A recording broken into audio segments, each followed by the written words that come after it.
Okay, so we are now going to discuss about how we can convert from 2D Cartesian to 2D polar coordinates.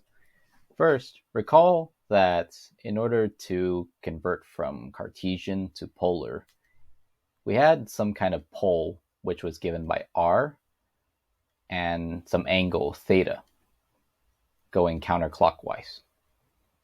This signified x and this signified y.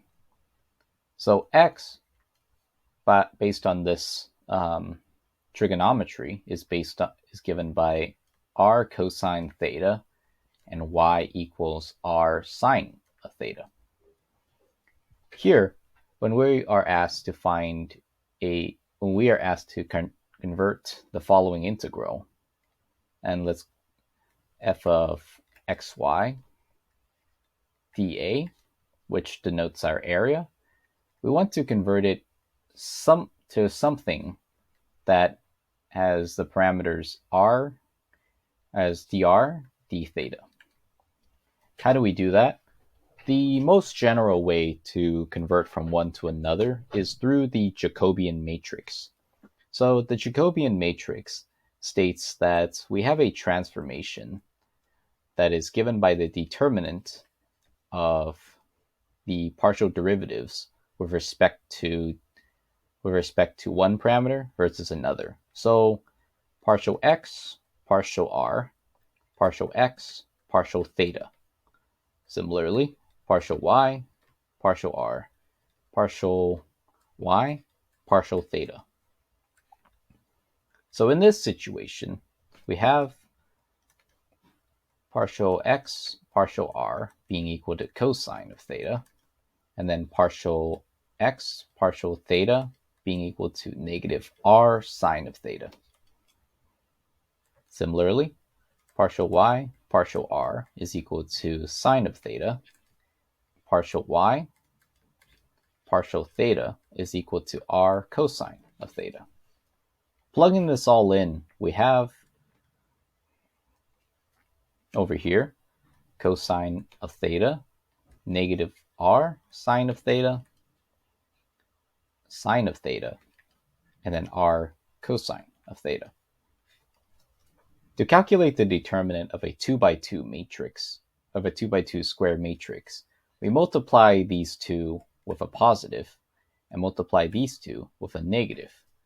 Therefore, this gives us that the Jacobian is given by the absolute value of r cosine squared of theta minus minus becomes a plus r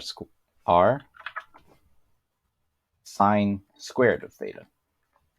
Recall the Pythagorean identity, where sine squared plus cosine squared of theta is equal to 1. Therefore, our Jacobian, or our scaling parameter, in order to go from one to the other, is r. And we can always assume that r is greater than or equal to 0, because when we are discussing about polar coordinates, the pole has to always be greater than or equal to 0, representing a circle's radius. So here, in order to convert from Cartesian, f of xy, dx dy, or dy dx, our Jacobian is going to be f of r cosine of theta, representing the transformation from x to r cosine theta, and then r sine of theta, representing the... Then we have our Jacobian, which is our scaling parameter, r, then the two parameters, dr, d theta, as given below. The reason why we want to do something like this is due to solving many problems in which polar symmetry is better than rectangular symmetry. A most famous example is finding the result for the following equation, or the following integral. This resulted in the square root of pi. But in order to show this, for example, we had to go up one more parameter from negative infinity to infinity of e to the negative x squared plus y squared dx dy.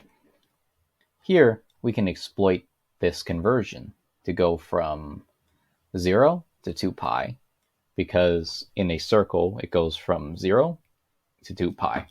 And then it goes from 0 to infinity for our polar coordinates, given the restriction that r has to be greater than or equal to 0. We have then e to the negative r squared, followed by our scaling parameter, dr d theta. From here, this simple u substitution results in pi. You can go through the work to show that this is the situation. And this was what we would term I squared, our integral squared. And if we just take the square root of this, that means that our original answer is going to be the square root of pi. And as such, this is one famous example of why we would want to convert from one to another. Thank you.